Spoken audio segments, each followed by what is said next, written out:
Today's review is the Panasonic Lumix DMC-FZ40. It's a 24x optical zoom, super zoom. As you can see, it's obviously not that portable. It's not that compact. And that's because we have such a giant lens with such a broad magnification range. But this camera only satisfied 2 of our 3 primary digital camera criteria. We'll get to that throughout this review. First, let's start with the design. When Panasonic announced the FZ40, they said advanced manual controls, and that's definitely evident. In the back, we have a control dial. We have a 4-way directional pad that has exposure compensation, ISO, and assignable function button that lets us assign whatever feature we want. Self-timer. We also have an autofocus, auto exposure lock button. There's also a quick focus button on top and a large mode dial stocked with shooting modes. We get an independent video record button so we could shoot no matter what mode we're in on the mode dial, and a nice big shutter button zoom toggle combination. The FZ40 has a very basic LCD. It's only 230,000 pixels and it's fixed. It doesn't pull out or rotate like the Canon PowerShot SX30 IS, which we just got. We get an electronic color viewfinder on top. It's very handy to have in very bright light situations, and a pop-up flash with dual left and right stereo microphone located on top, and that's for video mode. The flash works very well. Just make sure you don't have the lens hood on when you shoot with it or you'll get shadows. And lastly, this camera runs on SD, SDHC, or SDXC cards, and it has a nice big battery which gives a nice long battery life. For shooting features, the FZ40 is stocked to the brim. We'll start in manual mode. It has a 60-second shutter speed, which is excellent for long exposure shooting. It also has an aperture that ranges from f2.8 to f8.0. It's not as bright as we'd like to go, but it's a decent enough range, especially for an entry-level power-packed camera like this. ISO goes to 1600, and there's a reason for that. We're pretty sure Panasonic does not want to exceed 1600 since this camera has such a basic imager, and we'll get to that in image quality.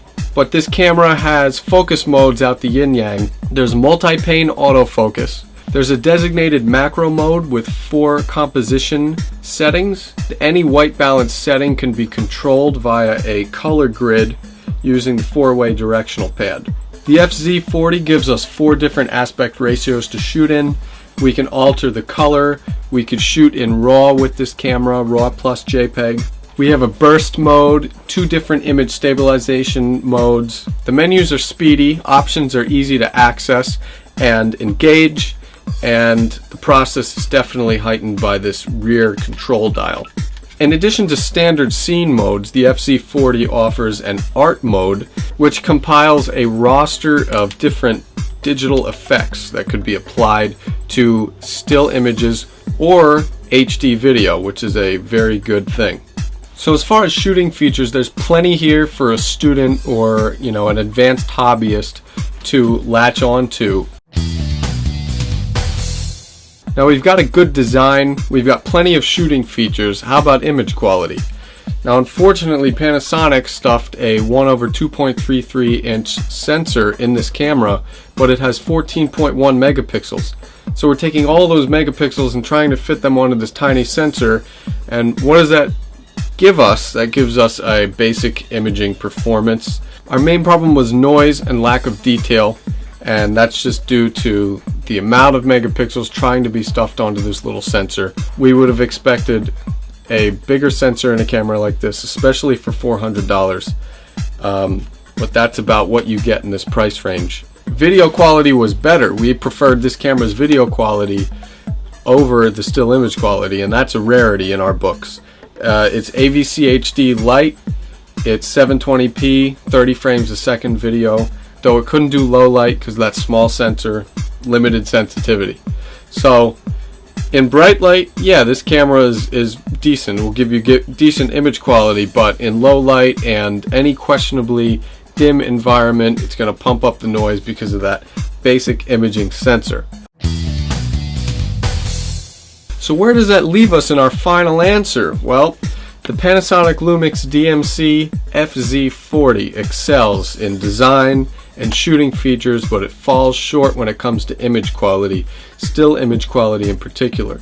If you do a lot of cropping and you're not as concerned with image quality, you want to learn, then the FZ40 is definitely a viable option. But if you want to show your work in galleries and this is not the camera for you, it's power packed, it's great for taking on trips and vacations, but it's definitely not an advanced photographer's tool of choice. For that, we look at the Canon PowerShot G12 or the newly announced Nikon P7000. Also, we have our review of the Canon PowerShot SX30IS coming right up. It's just about $30 more than the FZ40 at $430, and we have high hopes for this camera. So if you want a super zoom, wait for this review until you settle on this FZ40. So this has been the $400 Panasonic Lumix DMC-FZ40. For InfoSync World, I'm Mike Perlman.